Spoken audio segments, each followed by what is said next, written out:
Bizlere türlü türlü nimetler veren Rabbimize hamdü senalar olsun. Özellikle bizleri sudan var eden, su gibi eşsiz, aziz bir nimet bahşeden Rabbimize hamdolsun. Suyun nasıl kullanılması gerektiğini öğreten Peygamberimiz Aleyhisselatü Vesselam'a da selatü selamlar olsun.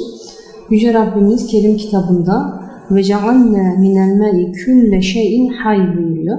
Biz canlı olan her şeyi sudan yarattık. Yeryüzündeki canlı taşıyan her bir varlık sudan oluşmaktadır ki insan vücudu da %75 oranında sudan oluşmaktadır. İnsanoğlunun hayatını devam ettirebilmesi için en lüzumlu şeylerden bir tanesi de sudur. Su en zor hayattır, en zor yaşamdır. Biz her noktada hem hayatımızı devam ettirirken, işte bulaşık yıkarken, abdest alırken, temizlenirken, yemek yaparken suya ihtiyaç hissettiğimiz gibi hayatımızı devam ettirecek diğer canlıların da suya ihtiyacı var. Hatta teknolojide, sanayide, işte hayvancılıkla uğraşırken, tarımla uğraşırken her konuda suya ihtiyacımız var ve su bizim aslında yaşam kaynağımız. Su olmazsa bizim hayatımızı devam ettirmemiz mümkün değil. Suyu var eden Rabbimiz o suyun nasıl oluştuğunu, sadece Allah Teala'nın var ettiğini bize birçok ayet-i kerimede hatırlatır. Mesela قُلْ اَرَأَيْتُمْ اِنْ أَصْبَحَ مَاءُكُمْ غَوْرًا ayeti kerimesi var. Eğer suyunuz çekilip kayboluverse فَمَنْ يَأْتِيكُمْ بِمَاءٍ مَعِينٍ size bir su kaynağını, temiz bir su kaynağını kim getirebilir? Ayeti kerimesi.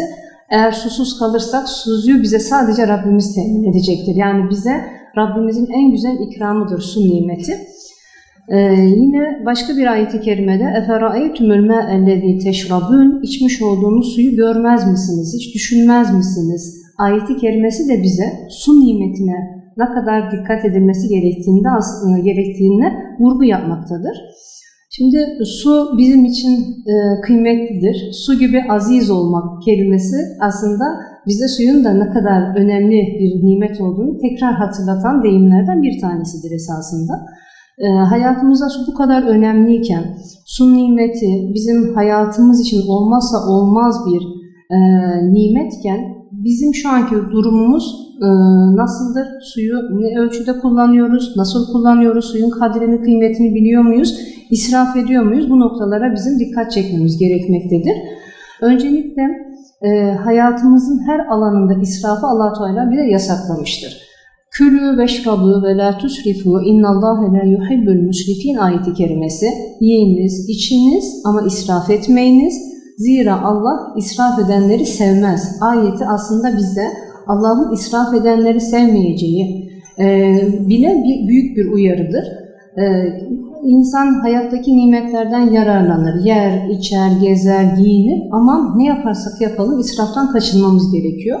Hele hele günümüz dünyasında iklim değişiklikleri gibi bir tehlikeyle söz konusu olduğumuz bir zamanda dünyada birçok ülke su noktasında, susuzluk noktasında halkını bilinçlendirirken, bu noktada tedbirler alırken ekvatora yakın bir ülke olan Türkiye içerisinde aslında susuzluk büyük bir tehlike arz etmektedir.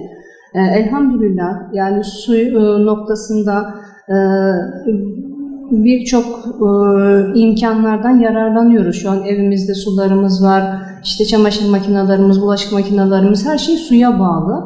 İşte sıcak sularımız geliyor evin içerisinde ama bu nimetler eğer kadrini kıymetini bilmezsek yok olmaya da mahkumdur.